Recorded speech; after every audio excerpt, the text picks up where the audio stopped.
సభాధ్యక్షులు ఆచార్యులు విశ్వశ్రీ సాహితీ సమాఖ్య అధ్యక్షులు గార్లపాటి దామోదర్ నాయుడు గారికి, పరమ గురువులు ప్రాచార్య సర్వోత్తమరావు గారికి, గురువులకు గురువుల్ని పరమ గురువులు అంటారు, ముగ్గురువులు అని అనకూడదు. పరమ గురువులైనటువంటి సర్వోత్తమరావు గారికి, వేదిక ముందున్నటువంటి పెద్దలందరికీ, ఈ నివాళి పుస్తక రచయిత డాక్టర్ కంపల్లి రవిచంద్రన్ గారికి, మొదటి ప్రతిని స్వీకరించినటువంటి వల్లూరు షణ్ముఖం గారికి, ఇక సభా నిర్వహణ చేస్తూ ఉన్నటువంటి మల్లేశ్వరరావు గారు, కథాశిఖరం రాసారి గారు, సెలయేరు లాంటి ఆముదాల మురళి, అన్ని శిఖరాల పాదాలు ఆపుకుంటూ వెళ్ళేటువంటి ఒక సెలయేరు దాకా. కొందరు వ్యక్తులు మనకు ఎందుకు పరిచయం అవుతారో, ఎందుకు మాయమైపోతారో అర్థం కాదు. భాగవతంలో కొడుకు చనిపోయి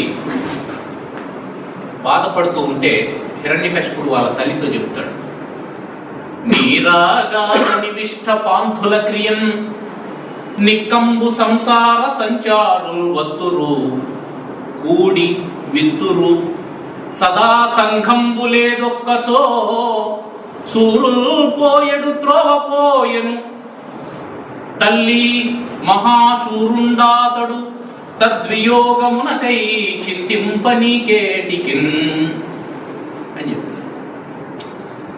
మనుషులంతా ఎట్లాంటి వాళ్ళంటే అందరూ బాటసారులే, అందరూ పాంతులే. ఒక నీరాకారం, ఒక చలివేంద్రం దగ్గర నడుస్తూ ఉన్నటువంటి వాళ్ళు, ఇటు నుంచి పోయేవాళ్ళు, అటు నుంచి పోయేవాళ్ళు, అటు నుంచి వచ్చేవాళ్ళు అందరూ ఒక చోట గుమిగూడి కాసేపు ముచ్చటాడుకొని మీరెక్కడికి పోతున్నారు, మీరు ఎక్కడికి పోతున్నారని సాధక బాధకాల నుంచి పంచుకొని ఆ తర్వాత ఎవరి దారిన వారు వెళ్ళిపోతారు మానవులంతా. అట్లాగే అయితే ఉత్తమమైనటువంటి మార్గంలో పోయేవాళ్ళు, అధమమైనటువంటి మార్గంలో పోయేవాళ్ళు, వాళ్ళు మొదలుపెట్టినటువంటి ప్రయాణం ఏ లక్ష్యం వైపు ఉంది, ఏ శిఖరాన్ని చేరాలని వాళ్ళు ప్రయాణం చేస్తున్నారు, పై నుంచి క్రిందికా, కింద నుంచి పైకా, అధమం నుంచి ఉత్తమానికా, ఉత్తమం నుంచి అధమానికా అనేది చాలా ప్రధానమైనటువంటి. అట్లా అందరూ పోయేటువంటి వారే అని భాగవతంలో హిరణ్యకశిపుడు లాంటి రాక్షసుడే చెబుతాడు. అట్లా ఎందుకు పరిచయం అవుతారో, ఏదో నేర్పించేసిపోవడానికి పరిచయం అవుతారు. మనకంటే ముందు వెళ్ళినటువంటి వాళ్ళు తర్వాత మన జీవితం ఒడిదుడుకులకు లోను కాకుండా ఏదో ఒక పాఠాన్ని చెప్పేసి, ఏదో ఒక సద్బోధ చేసి వాళ్ళు వెళ్ళిపోతారట. అది చేయడం కోసమే పరిచయం అవుతారనిపిస్తుంది. 2015లో ఆముదాల మురళి, వన్నం భాస్కర్ నాయుడు గారు, నాయని కృష్ణమూర్తి గారు ముగ్గురికి తెలుగు విశ్వవిద్యాలయం వాళ్ళు కీర్తి పురస్కారాలు ఇచ్చారు. ఇక్కడ పత్రికలు చిత్తూరు జిల్లా నుంచి ముగ్గురికి అవార్డులు వచ్చినాయని పత్రికల్లో వేశారు. ఆ అవార్డు తీసుకునేదానికి వెళ్ళినప్పుడు దేవకి మేడం గారు మొట్టమొదటి నేను చూడటం అప్పుడే, శ్రీనివాసరెడ్డి గారిని, దేవకి మేడం గారిని చూడటం. అప్పుడు ఏంటి మీ వాళ్ళంతా చిత్తూరు జిల్లా వాళ్ళు ముగ్గురే అని వేశారు పత్రికల్లో, నేను కూడా చిత్తూరు జిల్లానే కదా అని చెప్పన్నారు మేడం గారు. నలుగురికి కదా వచ్చింది, నా ఫోటో వేయలేదేనా మేడం? మీరు నాకు తెలియదు మేడం, అసలు మీరు చిత్తూరు జిల్లా అని తెలియదు, మీరు అనంతపురం జిల్లా నుంచి ప్రాతినిధ్యం అని అనుకున్నాను నేను అని చెప్పాను. అప్పుడు శ్రీనివాసరెడ్డి గారు పలకరించారు, పేరు అడిగారు, ఏం చేస్తుంటావు అని అడిగారు, ఫోన్ నంబర్ ఇచ్చారు, ఎప్పుడైనా పలకరించు అని. నిజానికి నేను వచ్చేసాను, నేను పలకరించలేదు, ఆయనే ఫోన్ చేసి పలకరించారు. నాకు ఒక రకమైనటువంటి లజ్జాభావంతో కృంగిపోయినాను. ఒక యూనివర్సిటీ ప్రొఫెసర్ మనకు ఫోన్ నంబర్ ఇచ్చి పలకరించమని చెప్పంటే, మనం ఈ 2-3 రోజులు వచ్చిన తర్వాత పలకరించలేదు, చివరికి ఆయన మొదట పలకరించినారే అని అదే మాట వారితో చెప్తే, మన్నించండి సార్, నేను ఏదో వ్యాపకాల్లో పడి పలకరించలేదంటే, పర్వాలేదు పలకరించడం అనేది ఎవరైనా చేయొచ్చు. అటు నుంచి ఇటైనా ఉండొచ్చు, ఇటు నుంచి అటైనా ఉండొచ్చు. ఎవరు మొదలు పెట్టినా పర్వాలేదు. అది ఎలా కొనసాగుతుంది అనేది ముఖ్యమని. అది వారి వ్యక్తిత్వం. మనకు సుభాషితాల్లో ఒక మాట ఉంది, చెడ్డవాళ్లతో మైత్రి ఉదయకాలపు నీడవలే మొదట పొడవుగా ఉండి తర్వాత మెల్లమెల్లగా తగ్గిపోతుందని, మంచివారితో మైత్రి సాయంకాలపు నీడవలే మొదట కురసగా ఉండి తర్వాత పొడవుగా పెరుగుతుందని ఉంది. సరిగ్గా వారి మైత్రి అట్లాంటిది. అట్లా మెల్లమెల్లగా మొదలైంది. ఆ తర్వాత అనంత పద్యం అనే పుస్తకావిష్కరణకు అనంతపురానికి వెళ్ళాను నేను.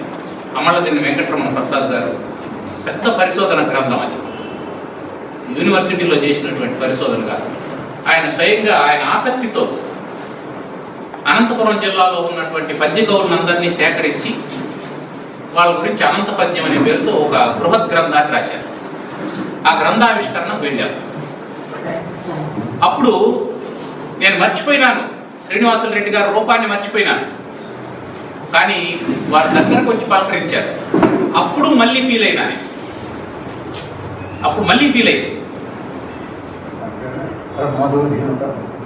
ఎందుకు ఫీల్ అయినానంటే అప్పుడు ఫోన్ చేశారు, ఇప్పుడు వారు వచ్చి పలకరించినారు, మనం దగ్గరికి పోయి పలకరించలేదని మళ్ళీ ఇప్పుడు ఫీల్ అయింది. సరే, లోకానికంతా కరోనా ఎందుకు వచ్చిందో ఏమో మనకు తెలియదు. కానీ కరోనాలో నాకు కొందరు అప్పుడప్పుడు సకృత్తుగా తారసపడేటువంటి వాళ్ళు ఎక్కువ స్నేహితులైనా, ఎక్కువ ఆత్మీయులైనా. అలా అయినటువంటి వాళ్ళలో శ్రీనివాసులు రెడ్డి గారు వారంలో 2 సార్లు వారే ఫోన్ చేస్తారు. నేను ఫోన్ చేసిన వారికి ఒకే ఒకసారి ఎర్రన గురించి ఒక ఉపన్యాసం ఇవ్వాల్సి వస్తే, అది కూడా ఎర్రన భారతేతర రచనల మీద ఒక ఉపన్యాసం ఇవ్వాల్సి వస్తే మన రవిచంద్రన్ అనే అడిగిన, నేను భారతేతర రచనల మీద ఉపన్యాసం చేయాలా, ఏమైనా మెటీరియల్ ఉందా అని అంటే, శ్రీనివాసులు రెడ్డి గారిని అడగండి, ఆయన టాపిక్ అదే అని చెప్పన్నా. అప్పుడు ఫోన్ చేసిన. ఎన్ని విషయాలు చెప్పినారు. ఆధునిక సమాజంలో ఉండేటువంటి ఎన్నో సమస్యలకు పరిష్కారంగా ఎర్రన భారతం ఉంది, ఎర్రన రచనలు ఉన్నాయి, ఎర్రన హరివంశం ఉంది అని ఆ విమర్శ, ఆ లోతు, ఆ పరిశీలన అవన్నీ వారు చెప్తూ ఉంటే ఆశ్చర్యం వేసింది. దగ్గరగా కూర్చొని అధ్యయనం చేస్తే బాగుంటుంది అనేటువంటి భావన కూడా కలిగింది. అట్లాంటి సహృదయ సంపన్నులు వారు. అట్లాంటి వారు కరెక్ట్గా ఇక ఓ 4 రోజుల్లో ఈ లోకాల నుంచి వేరే లోకాలకు పయనం కట్టబోతారు అనగా ఫోన్ చేశారు. మధ్యాహ్నం 2:30కు నాకు ఒక క్లాస్ ఉంది, ఆన్లైన్ క్లాస్. వారేమో 2:15కు ఫోన్ చేశారు. మేము ఎప్పుడు ఫోన్ చేసినా కనీసం గంట, ఫోన్ దానంతకు అది కట్ అయిపోతుంది. గంట అయిన తర్వాత అనిపిస్తూనే ఉంది, అది మనసులో బాధగానే ఉంది. నాకు కూడా వాట్సాప్లో చూడగానే నేను అన్నకు ఫోన్ చేసి రవిచంద్రానికి ఫోన్ చేసి ఏంటి ఇట్లా అన్నారు అంటే, అవునంటారు, నిజమేనంటారు. మరి కాసేపటి తర్వాత మెసేజ్ పెట్టారు వాదేసి. కానీ వారు వెళ్దాం వస్తావా అని కూడా అన్నారు. నేను బయట ఉన్నా, వెళ్ళడానికి కుదరలేదు. అంటే సరే, వారు ఇవ్వాల్సినటువంటి మెసేజ్ ఇచ్చారు, అందుకోసమే వచ్చారనేది అర్థమైంది. సరే, ఇక అటువంటి మహోన్నతమైన వ్యక్తిత్వం కలిగినటువంటి ఒకానొక వ్యక్తి గురించి నాకున్నటువంటి కొద్దిపాటి పరిచయంతోనే అంత కదిలించినటువంటి వ్యక్తిని గురించి ఎంతో కాలంగా పరిచయం ఉన్నటువంటి అంపల్లి రవిచంద్రన్ గారు ఈ ఆనంద విహారి అనేటువంటి పుస్తకాన్ని రాయడం, స్మృతిగా సమర్పించడం, ఇది ఒక కొత్త సంప్రదాయం. మనం సాధారణంగా ఏం చేస్తామంటే ఒక సభ ఏర్పాటు చేసుకుంటాం, సంస్మరణ సభ ఏర్పాటు చేసుకుంటాం, కాసేపు వారితో అనుబంధం ఉన్నటువంటి వారి చేత మాట్లాడతాం, వారి వ్యక్తిత్వాన్ని గురించి మాట్లాడించాం, 2 నిమిషాలు మౌనం ప్రకటిస్తాం. సాధారణంగా ఏ సంస్మరణ సభ అయినా జరిగేది. కానీ ఇది ప్రత్యేకమైనటువంటి సంస్మరణ సభ. ఇట్లాంటి ఒక పుస్తకం తీసుకురావడం, అది ఇంత తక్కువ సమయంలో తేవడం. 2 నెలలు 3 నెలలు అయిపోలేదు, కరెక్ట్గా 24-25 రోజులలో పుస్తకం తయారైపోయింది. అహర్నిశలు కష్టపడ్డారు. వారు కష్టపడ్డం కాకుండా అబ్బాయి ఇక్కడ నాయక్, ఆ అబ్బాయి రాశారు. అన్నగారికి ఇబ్బంది అయితే రాత్రింబవళ్ళు పనిచేశారు.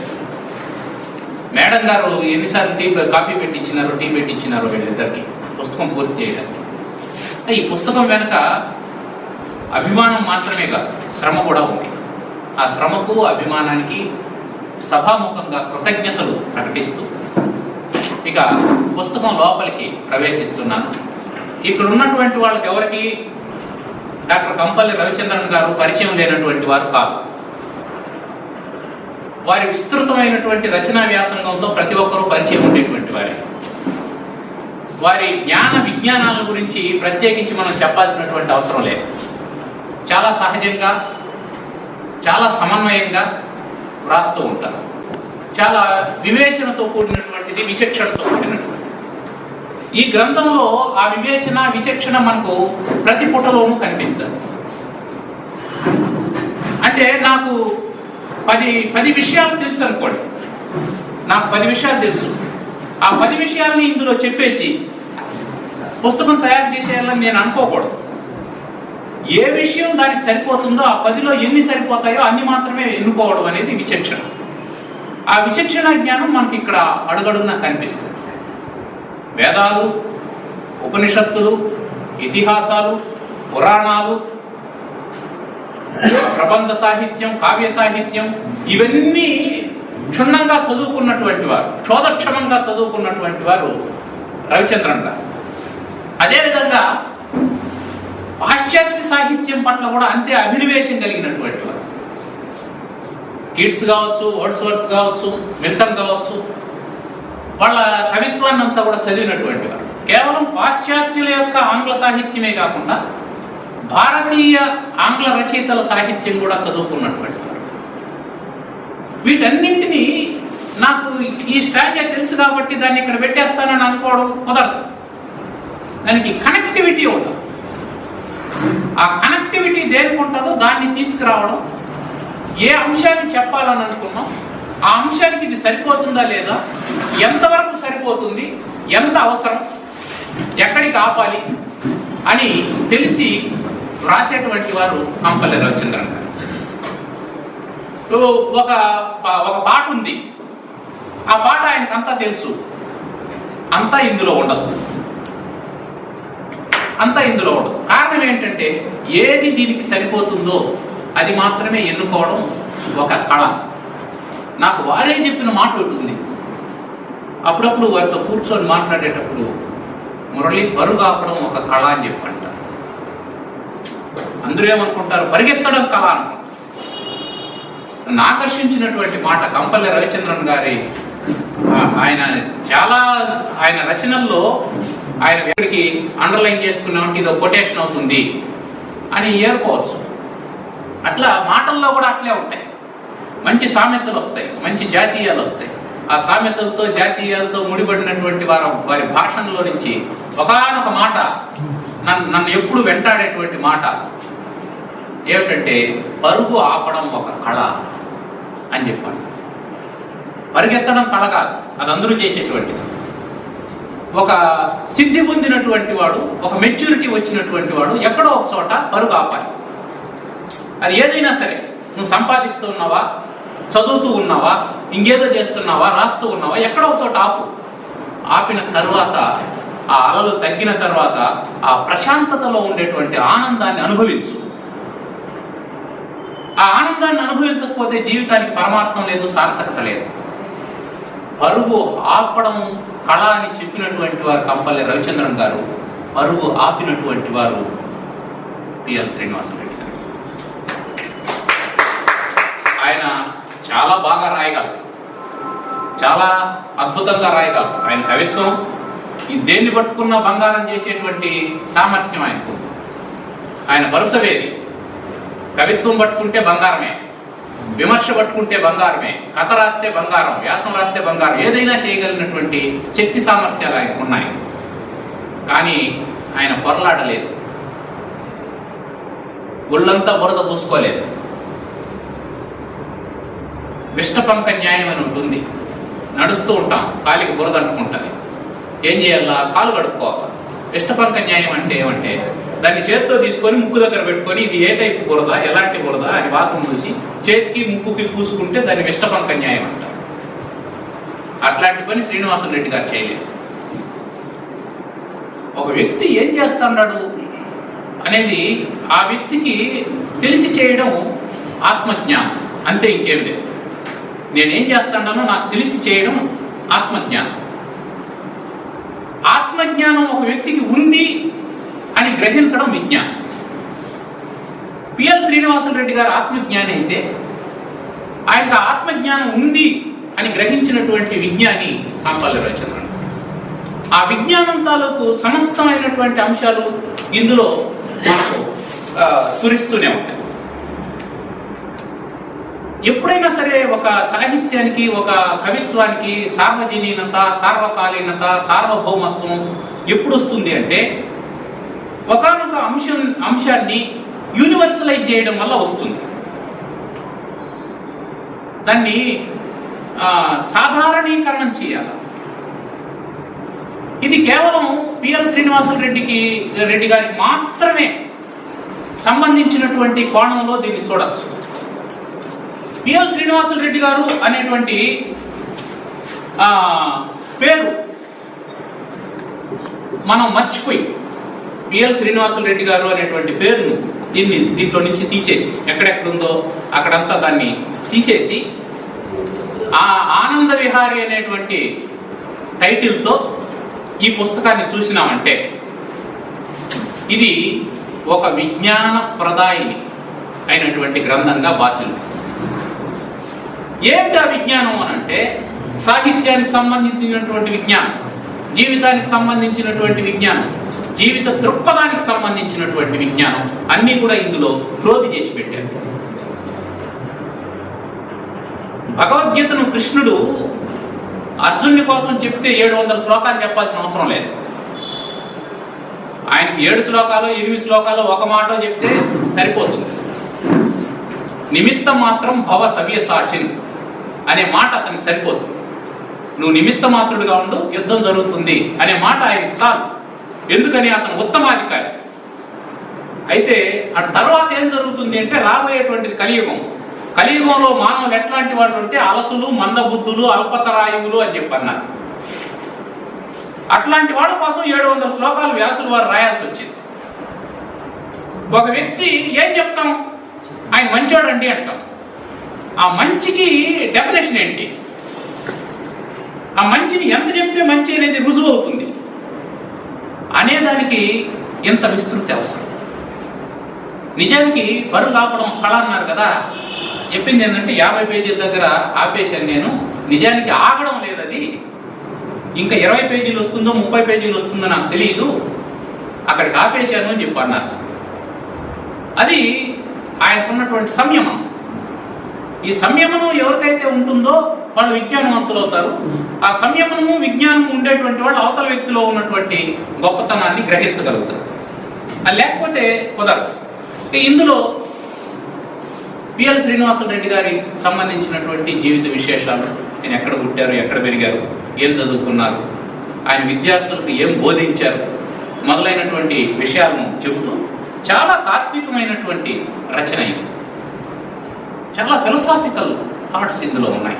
ఇందాక గురువు గారు చెప్పినటువంటి చదివినటువంటిది వెనకాల ఉన్నటువంటిది, death is nothing at all. ఇది ఎవరికి అవసరం? చనిపోయినటువంటి వాళ్ళకి అవసరం లేదు. చనిపోతామేమో అని అనుకుంటా వాళ్ళకి ఇది అవసరం.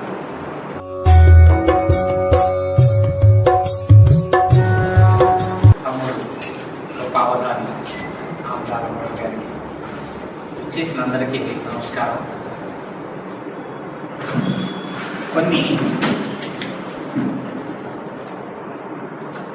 సంఘటనలు కానీ కొందరి జీవితాలు కానీ, కొన్ని అంశాలు కానీ, కొన్ని చర్యల వల్ల చిరస్థాయిగా నిలిచిపోతుంది. అట్లాగే సమాజంలో మనం పీల్చే గాలిని తను పీల్చుకుంటూ, తను నడిచినటువంటి భూమిపైన తను నడుస్తూ, తాము తింటున్నటువంటి ఆహారాన్ని తాను తింటూ, తమతో కలిసి ఉన్న వ్యక్తి హఠాత్తుగా మాయమైపోతే, ఏ వ్యక్తికైనా అతనికి తెలిసినటువంటి, అతనితో పరిచయం ఉన్నటువంటి, ఆ జీవితో సంబంధం ఉన్నటువంటి ఏ వ్యక్తికైనా బాధ కలుగుతుంది, ఆవేదన కలుగుతుంది, ఆర్తి. అయితే ఆ ఆర్తిని, ఆ ఆవేదనను సహృదయులైనటువంటి వారు, విశాల దృక్పథం ఉన్నటువంటి వాడు, మనసు నిండా మానవత్వం నిండినటువంటి వాడు చాలా కాలం బాధపడతాడు. ఎట్లంటే ఒక ప్రసవ వేదన అంటాం.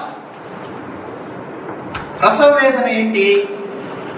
ఆమె కనే ముందు ఈ మొగుడు లేకపోతేనేమి, ఈ ఆడజన్మ లేకపోతేనేమి, చస్తేనేమి అనే బాధపడుతుంది. అది ఎంతసేపు? బిడ్డ నేలపైన పడినంత వరకే, మళ్ళీ మామూలు ఆనందం వస్తుంది. అలాగే శ్మశాన వేదన ఒకటి ఉంటుంది. ఈ శ్మశాన వేదన కూడా తాత్కాలికమే. ఆ శవం ఇంట్లో ఉన్నంత వరకు ఏడుస్తారు, బాధపడతారు, ఆవేదన పడతారు, అరుస్తారు, నెత్తి నోరు కొట్టుకుంటారు, అంతా చేస్తారు. ఏడుస్తూ శ్మశానానికి పోతారు. ఆ శ్మశానంలో ఆ వ్యక్తిని పూజ చేసిన తర్వాత తిరిగి కూడా చూడరు. తిరిగి ఇంటి వైపు మళ్ళేటప్పటికే అయ్యో ఆ గొడ్లకు మేత ఎవరేసినారో ఏమో, ఆవిడకి నీళ్లు తాకినారో లేదో, చిన్నపిల్లవాడికి అన్నం పెట్టారో లేదో, మళ్ళీ మామూలు ఆవేదన కొన్ని రోజులు. అట్లాగా అది ఒక వరం మనిషికి. అట్లా బాధను మర్చిపోవడం అనేది ఒక వరం. ఆ బాధని కొందరు ఎక్కువ కాలం అనుభవిస్తారు. ఆ అనుభవించిన బాధని చిరస్థాయిగా ఉండేటట్లుగా కొందరు ప్రయత్నం చేస్తారు. ఆ ప్రయత్నం అక్షరబద్ధం చేస్తే కవిత్వం అయితే ఎరిజిపోయింది. సంస్మరణ సాహిత్యం. ఆఖరి శ్రీశ్రీనే ఒక గేయం రాశారు. అలాగే విశ్వనాథ సత్యనారాయణ, వరలక్ష్మి ఇవి రాశారు. అదొక వింగ్ సాహిత్యంలో. ఈ సంస్మరణ సాహిత్యం అనేది ఒక వింగ్. అయితే వచనములో తప్పు. నాకు తెలిసి ఎవరు కథ రాయి, చనిపోయిన ఫ్రెండ్ గురించి కానీ ఏదైనా ఇన్ఫ్లుయెన్స్తో అట్లా ఏదైనా రాసి ఉండొచ్చు. కానీ ఆ వ్యక్తి పేరు పెట్టి తన ఆత్మీయతను, తనకు అతనికి ఉన్న అనుబంధాన్ని తెలిపేటటువంటి సంఘటనలతో కథ రాసిన కానీ, నావల్ రాసిన కానీ సందర్భం ఆ దృష్టితో చూసుకుంటాం. రవిచంద్ర ఒక అద్భుతమైన తన ఆవేదన, ఆ వ్యక్తితో తనకున్నటువంటి అనుబంధాన్ని, ఆ వ్యక్తి సమాజకులతో ఉండేటటువంటి ఆ వ్యక్తిత్వ ప్రవర్తనని కావచ్చు, ఇతర వ్యక్తులతో అతనికి ఉండేటటువంటి అనుబంధాలు కావచ్చు, వాటిని తలుచుకుంటూ బాధపడి మదనపడి, ఎంత మదనపడి అంటే అతను చనిపోయిన 10 రోజులకి పుస్తకం రాస్తాడు. చాలా కాలం తర్వాత రాయడం వేరు. అప్పటికప్పుడే ఆ బాధ నుంచి బయట, బహుశా ఎట్లా అంటే మనస్తత్వం ఒకరిపై కోపం ఉంది అనుకోండి, బలహీనుడే రచయిత కూడా. అతన్ని పోయి పొడవలేడు, కొట్టలేడు, తన్నలేడు. ఒక కథ రాస్తాడు అనుకో, వాటి ఇగో సాటిస్ఫై, వాడిని కొట్టినంత ఆనందపడిపోతాడు. వాడేం కొట్టడు, అక్షరాలు చూపిస్తాడు. అలాగే ఏదైనా బాధ కావచ్చు, ఆనందం కావచ్చు వ్యక్తం చేస్తే అప్పుడు ఆ ఈగో సాటిస్ఫై. ఆవేదన కూడా అంతే. ఆవేదన పదే బాధపడుతూ ఉంటే ఆ ఆవేదన ఇతను చెప్తే కొందరికి తగ్గుతుంది, కొందరు పంచుకుంటే తగ్గుతుంది, చాలా మందికి. కొందరికి రొటీన్ వర్క్లో పడిపోతే తగ్గిపోతుంది. కానీ దానికి అధిగమించినటువంటి కవిత్వ హృదయం, సున్నితమైన హృదయం అనే ఇట్లా ఉంటుంది కదా, వాళ్ళకి ఇంకా అది ఏదిస్తూనే ఉంటుంది. అది సాటిస్ఫై కావాలంటే, ఆ ఆవేదన తొలగిపోయి మామూలు మనస్తత్వ స్థితి రావాలంటే అక్షరబద్ధం చేయడం వల్ల ఒక రిలీఫ్ వస్తుంది. ఇది సైకాలజీ. ఎవరికైనా నేను కల్పించేది కాదు, ఇది సైకాలజీ. అట్లాగా ఇన్ని రోజులు ఆయనతో ఉన్న అనుబంధాన్ని పదే పదే తలుచుకుంటూ ఈ 10 రోజులు ఆవేదన పడి ఈ పుస్తకాన్ని రాసిన తర్వాత అతను రిలీఫ్ అయి ఉంటాడని నేను డెఫినెట్గా తన మనసుకు సాటిస్ఫాక్షన్ కలిగి ఉంటుందని నేను ఆ విధంగా చూసినప్పుడు అతని ఆవేదనని చరిత్రలో నిలిచిపోయే విధంగా ఇది ఒక ప్రతీకలాగా, అతని ఆవేదనకు ఒక ప్రతీకలాగా ఈ పుస్తకం నిలిచిపోయింది. ఇది నిజంగా కూడా ఒక ఆదర్శం. ఈ పుస్తకం సన్నిహితులు ఎదురో చనిపోతుంటారు, కానీ దాన్ని కలకాలం అందరూ కొంచెం ఓహో ఇలా అని అనుకొని దాన్ని స్మరించుకునే విధంగా, అతన్ని స్మరించుకునే విధంగా, ఆ వ్యక్తిని మరీ పదే పదే గుర్తు చేసుకునే విధంగా ఉండాలి అని అంటే పుస్తక రూపంలోనే మనకు వేరే. ఇది లైబ్రరీలో పడి ఉంటే కూడా ఎవరైనా చూస్తే 100 ఏళ్ళగానే ఓహో ఇలా ఒక ఆయన ఉన్నాడు ఆనంద విహారి అని తలుచుకునే అవకాశం ఉంటుంది. అంటే ఇతని బాధ అలాగే కంటిన్యూ అవుతూనే ఉంటుంది ఈ పుస్తకం మధ్య. ఇంతకంటే ఆ వ్యక్తి భౌతికంగా లేకపోవచ్చు, ఆ వ్యక్తి ఈ విధంగా జీవించి ఉన్నట్టే లేక, ఈ వ్యక్తి పట్ల ఉన్నటువంటి ఆవేదన, ఆ రవి పడిన ఆవేదన ఈ పుస్తకం రూపంలో కంటిన్యూ అవుతున్నట్టే లెక్క. దీన్ని చదివిన ప్రతి ఒక్కరూ అతని ఆవేదనని పంచుకున్నట్టే లెక్క, అతని దుఃఖాన్ని దాన్ని చూసుకున్నట్టే లెక్క. ఆ విధంగా ఇది ఒక శాశ్వతమైనటువంటి అంశంగా నేను భావిస్తున్నాను. బహుశా ఒక వ్యక్తి చనిపోయిన వెంటనే ఇంత పుస్తకం రావడం బహుశా లేదని నేను అనుకుంటున్నాను. ఇది చాలా ఆదర్శమే అవుతుంది, ఈ పుస్తకం చాలా ఆదర్శమే అవుతుంది. మరి ఇలాంటి నిజంగా కూడా నాకు చాలా ఆ రోజు చదివేశాను, నవల చదివేశాను. నేను వెంటనే చెప్పలేకపోయినా. ఎందుకనంటే ఇప్పుడు నాకు పరిచయం లేదు. దేవకి గారు కూడా వాట్సాప్లో మెసేజ్ పంపడం అని నేను చూడలేదు సార్. ఇతన్ని నేను ఎక్కడో దూరం నుంచి ఏదో సభలో చూశాను, మాట్లాడేవాడు. దేవకి మేడం మాత్రం ఒకసారి 2 సార్లు మాట్లాడాను ఫోన్లో, అది రవి ద్వారా. ఎందుకంటే ఆమె కరేపాకు అనే కథల పుస్తకం వేశారు, దానికి మాండలికంలో మీరు రాస్తారు కదా, మీరు ముందు మాట రాయండి అని ఆమె రిక్వెస్ట్ చేసుకున్నారు. రవి కూడా చెప్పినప్పుడు రాయండి సార్. అట్లా 2-3 సార్లు ఫోన్లో మాట్లాడాను తప్పితే ఆమె కూడా నేను భౌతికంగా చూడలేదు. అయినా కూడా ఆమె కథలు చాలా అద్భుతమైనవి. ఎప్పుడో ఎన్నో ఏళ్ళు అయిపోయింది ఆమె పట్టణంలో, పల్లెలు వదిలేసి పట్టణంలో జీవించడం. కానీ ఇంకా ఆ మాండలిక పరిమళాన్ని ఇంకా మనసులో దాచుకుంటూ ఆమె కథలు రాయడం చాలా అద్భుతం అనిపించడమే కాకుండా కొన్ని పదాలు మైండ్లో నేను కూడా పల్లె నుంచి వచ్చిన నేను కూడా మాండలిక కథలు రాశాను. కానీ తాల్వారం అనే ఒక వాట్సాప్లో పెట్టారు మేడం, తాల్వారం. ఆ పదం మర్చిపోయాం. దానిపైన సుమారు 1 నెల పాటు చర్చ జరిగింది. మల్లేశ్వరరావు సార్ కూడా తెలుసు, రవి కూడా సార్ తెలుసు. ఆ వాట్సాప్ ఏంటి తాల్వారం? అలా అనే ఒక పదం ఉంది, తాల్వారం అనే ఒక పదం ఉంది. అసలు తొలగిపోయినాయి. ఒక ఇంటిలో పల్లెలో చిన్న మిద్దెలు ఉంటాయి, బట్టల మిద్దెలో లేకుంటే సుద్దామಣ್ಣు మిద్దెలో ఒక సపరేట్ గదిని ఆరా అంటారు. అసలు మనం విన్నాం ఆరా అది పోయి. తాల్వారం అంటే వరండా ఉంది సార్.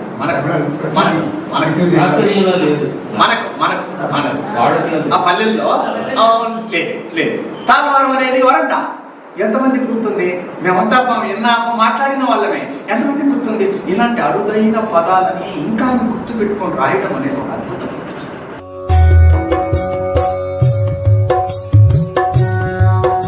ఆమె కూడా ఫోన్ చేసి నా హృదయ స్పందన నేను తెలియజేశాను.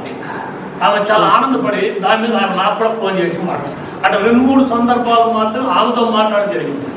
శ్రీనివాస్ రెడ్డి గారి కల్లో కానీ నిజంగా కానీ నేను ఎప్పుడు చూడలేదు. ఎప్పుడు జన్మోత్సవ సుకృతమో, ఏ అనుబంధమో, ఏ రుణానుబంధమో నాకు తెలియదు. రవి నా పేరు పెట్టడము, నేను ఆయన గురించి మాట్లాడే అవకాశం నాకు రావడం, ఇది 2 జరిగింది. ఎందుకంటే వీరందరూ మాట్లాడిన తర్వాత నాకు అర్థమైందంటే, ముఖ్యంగా నా గురువు గారైనటువంటి సర్వత్వరావు గారు, నేను షాప్ పెట్టే రోజుల్లో పాంప్లెట్ కావాలనిపోతే ఆయన దాన్ని కరెక్షన్ చేసి ఇచ్చాను. గొప్ప వ్యక్తి. ఈ పాయింట్స్ పెట్టు రమేష్ ఆ రోజుల్లో రాయించాడు. మా పంతులు గారి తర్వాత నాకు అంత గొప్ప వ్యక్తి మా సర్వత్వరావు గారు సార్. ఇటువంటి వాళ్ళ ఇంటికి పోవడం జరిగింది. నా ముందే ఒక గంటలో చదివేసిన బుక్ కూడా వెనక్కి ఇచ్చేసి ఆ బుక్ అయింది. సో గొప్ప వ్యక్తులు ఉన్నారు, వాళ్ళ జీవితాలు అద్భుతం చేశారు ఇలాంటి వాటి కోసం. సో ఈ సందర్భంలో నాకు మీరందరూ మాట్లాడేటప్పుడు నాకు అర్థమైంది ఏంటంటే, ఆయన సుగుణాలు రాసి హిత భాషి, మృదు భాషి, మిత భాష, ఎవరు శ్రీనివాస్ రెడ్డి గారు చక్కని ముఖము, చక్కని స్కిన్, చక్కని పర్సనాలిటీ, ఇంటర్నల్గా చాలా బ్యూటీ ఉండే వ్యక్తి ఆయన. ఎక్స్టర్నల్గానే బ్యూటీ ఆయన, అంతకు మించి రెట్టింపు మూడింతల స్థాయి ఇంటర్నల్ బ్యూటీ ఉండే ఆయన. అంతరంగంగా బాగా అభిమానం, ప్రేమ, వాక్యం, అనురాగం చూపించే వ్యక్తి. అంటే సార్ చెప్తున్నారు కదా, నేను ఎప్పుడు పైన ఆయన రిసీవ్ చేసుకునేవాడు, భోజనం పంపించేవాడు, వాళ్ళ ఇంట్లో ఉండేవాడిని, ఆ విధంగా తండ్రిలా ఆయన చూసుకునేవాడు. సో ఈ అనుబంధము, ఆత్మీయత, అనురాగం అనేది ఆ తరం వాళ్ళు మనకి ఇచ్చిపోయిన ఆస్తులు. సో అదేవిధంగా వాళ్ళిద్దరు దాంపత్య, ఇప్పుడే మన ఆచార్య కూడా చెప్పాడు, ఇట్లా వైఫ్ అండ్ హస్బెండ్ ఇద్దరు లెక్చర్స్ కావడం, ఇద్దరు లీడర్స్ కావడం, ఇద్దరు ప్రొఫెసర్స్ కావడం, ఎంత విలువైన జీవితం అది. ఇద్దరు సాహిత్యం. ఆయన ఎప్పుడు నాకు కొంచెం చిన్న పుచ్చుకుంటే మా జూనియర్ కన్నాం గారితో, మా జూనియర్ కన్నాంని చూడండి అని జోకులు వేసేవాడు. సూర్యకాంతం చూడని అనలేదు ఆయన. అంటే ఆయన భార్య మీద కూడా ఆయన మాట్లాడేటో ఆవిడ కన్నాంతో పోల్చినాడే కానీ నాలాగా లేదు, మీలాగా, మనలాగా సూర్యకాంతంతో పోల్చలేదు. అంటే అందులో కూడా ఆయన గొప్ప వ్యక్తి. రెండోది చాలా విపరీతమైన భాషా అభిమాని నాకు అర్థమైంది. అధికార భాషలో తెలుగు ఉండాలి అనే ఉద్దేశంతో ఆయన ఉద్యమాలను లేవనెత్తిన వ్యక్తి. అదే వాళ్ళకి లెటర్లు రాసిన వ్యక్తి. ఈ అధికార భాషగా అలంకారం ఉండిపోయినాయి, ఈ భాష కోసం మీరు ప్రయత్నాలు చేయాలి, ప్రభుత్వం పోరాడాలి, అధికార భాషను తీసుకురావాలి తెలుగుని అని నాగేశ్వరరావు గారు చెప్పేవారు. నటనలో పుట్టాను, నటనలో పెరిగిన, ఈ నటనతోనే పైకి పోవాలని. అదే ఆయన భాషలో పుట్టి భాషనే రాస్తూ, భాషనే శ్వాసగా శ్వాసగా అనుభవిస్తూ ఆ శ్వాసలోనే వదిలేశారు. ఈ రోజులు 85 ఏళ్ళు 90 ఏళ్ళు పెరిగే సర్వసాధారణమైన విషయం. లాంగ్వేజ్ బాగా పెరిగిపోయింది. మరి ఏమి దురదృష్టమో ఆయన చూస్తే ఆ ఫోటోని ఎంత యంగ్ ఎనర్జిటిక్గా ఉన్నాడు. ఈ looks just like 70 years young, not old. But దురదృష్టము ఈ మంచి వాళ్ళు ముందు వెళ్ళిపోతారు. అంటే మనంత చెడ్డోళ్ళని కాదు, సొసైటీలో ఉన్న ఇది ఏదో ఒక గొప్ప వాళ్ళు మంచి వాళ్ళు వెళ్ళిపోతారు. వివేకానంద కానీ, స్వామి వివేకానందలు, రామానుజాచార్యులు ఒకరే కొంచెం ఎక్కువ కాలం బతికి నాకు శంకరాచార్యులు కానీ వీళ్ళంతా కూడా 30 ఏళ్ళే ఎక్కువ వాళ్ళ అకౌంట్ ఓపెన్ చేసి కంటిన్యూ చేయలేదు. మళ్ళా వాళ్ళు అప్పటికే 10, 20, 100 జన్మలు సర్కారు చేసి సొసైటీకి ఇచ్చి వెళ్ళిపోయినారు. పోయిన వాళ్ళు కూడా అది నేను కూడా విపరీతంగా ఇచ్చి వెళ్ళిపోయాడు. మన తమ్ముడు మురళి చెప్పినట్టు పరుగు ఆపడం ఒక అలానే బహుశా మన రవినే ఆయనతో చెప్పి ఆ పరుగును ఆపించడమో తెలియదు. మన వాళ్ళు చెప్పినట్టు 20 రోజులు రవి టైం తీసుకుని నాకు తెలుసు. కేవలం 2 రాత్రులు మేల్కొని 2 రాత్రులు భక్తుని బుక్ రాసేశాడు. సో ఆంజనేయుడిని శ్రీరాముడు ఎక్కడ ఉంది అని అడిగితే గుండె చీల్చి ఇక్కడ ఉన్నాడు, నాకు శ్రీరాముడు చూపించాడు ఆంజనేయ స్వామి. ఆ విధంగా రవి కూడా ఇక్కడ నుంచి ఎక్కడున్నాడు శ్రీనివాస్ రెడ్డి అంటే జనాలకు మనందరికీ కూడా ఆయన గుండె చీల్చి ఇక్కడున్నాడు శ్రీనివాస్ రెడ్డి అని ఈ పుస్తకంలో చూపించాడు. అదేవిధంగా చాలా సందర్భాల్లో రవి నాకు కలిసినప్పుడు, నేను ఆయన కలిసినప్పుడు నాకు 3 గురువులు ఉన్నారు సార్, వాళ్ళు నా ముందుగానే ఉన్నారు సార్. ఎవరయ్యా వాళ్ళని అడిగినప్పుడు professor Sarvottama Rao sir, professor Chalapathi sir, professor Damodar Naidu sir అని ఎప్పుడు చెప్పేవాడు. సో ఆ ముగ్గురితో పాటు ఈయన కలుపుకుంటే నలుగురు అనుకునేవాళ్ళు. ఇప్పుడు దురదృష్టవశాత్తు చలపతి సార్ లేకపోవడము, మన దామోదర్ చెప్పినట్టు ఈ సాహిత్యంలో శూన్యము ఏర్పడిపోయింది. అలాంటి శూన్యాన్ని పూర్తి చేయడానికి మన తమ్ముడు లాంటి ఆమదార్ మురళి, రవిచంద్రన్ ఇలాంటి వాళ్ళు వస్తూనే ఉంటాయి, కెరటాలు పుడుతూనే ఉంటాయి. ఆ పోయిన సందర్భంలో కొంత ఫీల్ అవుతాం మనం. అద్భుతంగా బీకాం చేసి ఎంఏ ఇంగ్లీష్ చేసాం మా మల్లేశ్వరరావు అద్దె కొడతా ఉన్నారు. అసలు ఆ కవితలాగి ఏమి అవి నాకు అర్థం కావడం. తెలుగు వాళ్ళు ఎవరు కూడా ఆయన దాటి పట్టుకోలేకపోతాడు. నేను ఆయన ఎక్కడ నాకు లోపల ఆనందం మాకు కావాల్సి కదా బీకాంలో నేను దాన్ని అది పెట్టాను పీహెచ్డీ పోస్ట్ డాక్టర్ చాలా లెవెల్లో ఆయన ఎంకరేజ్ నా బాధ్యత ఎప్పుడు ఆయన కూడా పడుతుంటా 6 ఇది జీవితం ఎప్పుడు ఏం జరుగుతుందో తెలియదు. సో ఈ అవకాశం ఆయన ఇచ్చాడు, నేను వద్దని అనుకోలేదు. ఎందుకంటే నాకు మనస్తత్వాలు తెలుసలేక నేను కూడా అనుకున్నా. నేను సైకాలజీ చేశా, మన జనంలో రాశా, ఫస్ట్ క్లాస్లో ర్యాంకులు తెచ్చుకున్నా. ఇప్పుడు మళ్ళీ ఎంఏ ఇంగ్లీష్లో చేరుండా.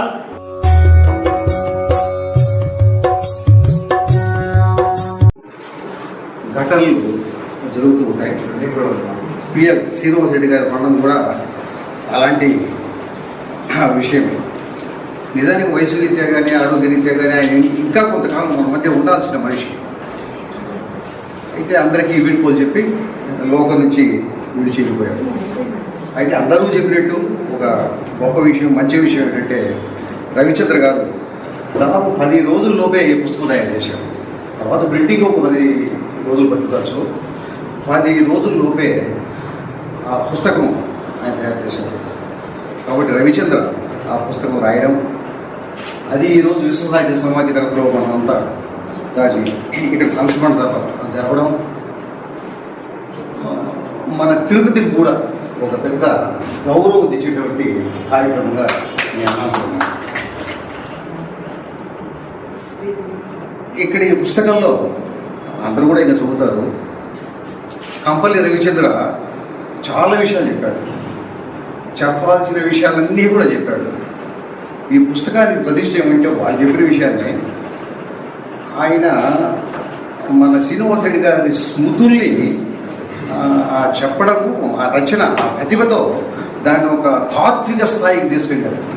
ఒక తాత్విక స్థాయికి తీసుకెళ్ళాడు. చూడండి, ఇప్పుడు సమయం లేదు, అందులో మరణం గురించి, పెళ్లి గురించి, మహారాజు అంటే ఎవరు, మహారాజుగా బతకడం అంటే ఏమిటి, ఈర్ష్య ద్వేషాలు ఎందుకు వస్తాయి మనిషికి, అవి లేకుండా ఉండాలంటే ఎట్లా, ఇట్లా అనేక విషయాలు మనం అందులో తెలుసుకోవాల్సిన విషయాలు, అర్థం చేసుకోవాల్సిన విషయాలు, చర్చించాల్సిన విషయాలు. పుస్తకం అంతా కూడా ఒక తాత్విక గ్రంథం అని చెప్పగలిగినట్టుగా ఆయన ప్రతిభతో అది రూపొందింది. మన ఎస్వి యూనివర్సిటీ 1974 ఒక కొండ గుర్తు సార్. మన పూర్వ ముఖ్యమంత్రి చంద్రబాబు గారు 74 బ్యాచ్, ఆయన ఎకనామిక్స్ చదివారు. అదే బ్యాచ్లో మేము తెలుగు చదివాము. దేవకి గారు, ప్రతాప్ రెడ్డి, విరసం చచ్చయ్య, మేమంతా క్లాస్మేట్స్. దేవకి గారు చాలా సహృదయత, సంస్కారము, సౌజన్యం కలిగిన వ్యక్తి. ఇక్కడే పిహెచ్డి కూడా చేశారు. తర్వాత ఎస్కే యూనివర్సిటీలో ఉద్యోగం రావడం, అక్కడ శ్రీనివాసరెడ్డితో వివాహం జరగడం, తర్వాత క్రమంలో గొప్ప రచయిత్రిగా కూడా అక్కడ అనంతపురానికే కాకుండా చిత్తూరు జిల్లా కూడా ప్రశస్తి కలిగిన రచయిత్రిగా వెతకడం, ఇదంతా సంతోషమైన విషయం. సరే, శ్రీనివాసరెడ్డి గారే భౌతికంగా మన మధ్య లేకపోయినా ఆయన జ్ఞాపకాలు మాత్రం దేవకి గారు ఆయన జ్ఞాపకాలు ఉంటాయి, వారి బిడ్డల్లో ఆయన జ్ఞాపకాలు ఉంటాయి. బంధువులు స్నేహితుల్లో కూడా చాలా కాలం ఆయన జ్ఞాపకాలు ఉంటాయి. ఎందుకంటే ఆయన ఒక ఆదర్శపడినటువంటి విద్యావేత్త, సాహిత్యకారులు కాబట్టి ఈ కార్యక్రమంలో పాల్గొనే అవకాశం ఇస్తుంది. ఇక్కడ చాలామంది సంస్మరణ సభైనా చాలామంది సాహిత్య మిత్రులు, కవులు, రైతులు ఉన్నారు. కాబట్టి నవంబర్లో జరిగే ఒక 2 సాహిత్య కార్యక్రమాలకు ఒక ఆహ్వానం మీ అందరికీ కూడా.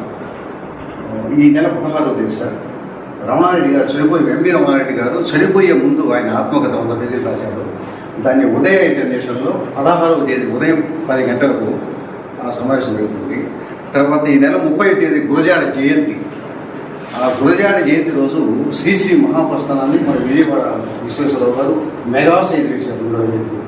దాన్ని పాకెట్ సైజు కరుణాకరెడ్డి గారు ప్రకటించి 30వ తేదీ గురజాడ జయంతి అంటే శ్రీశ్రీ గురజాడ వారసుడు కాబట్టి వేల్చేరు నారాయణరావు గారు, కేసు వారికి వాళ్ళు వస్తున్నారు. 30వ తేదీ ఆవిష్కరణ 29 ఒక పెద్ద భారీ ఊరేగింపు కూడా ఉంటుంది. అది ఈ సమావేశంలో మీ అందరికీ కూడా ఆహ్వానం.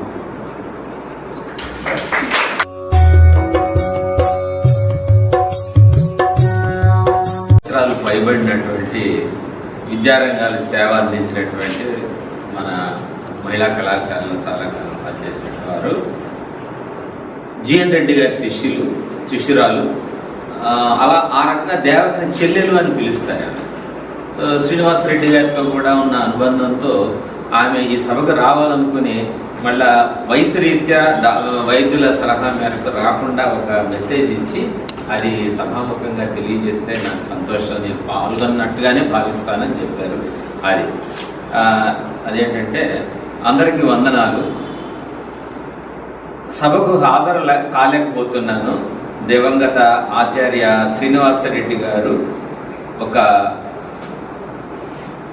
మంచి మనిషి, మనసుకు మాటకు లేదా లేని సున్నిత మనస్కులు, తేడా లేని సున్నిత మనస్కులు, అంటే లైట్గా ఉంది ఇంప్రెషన్, సంస్కార హృదయులు.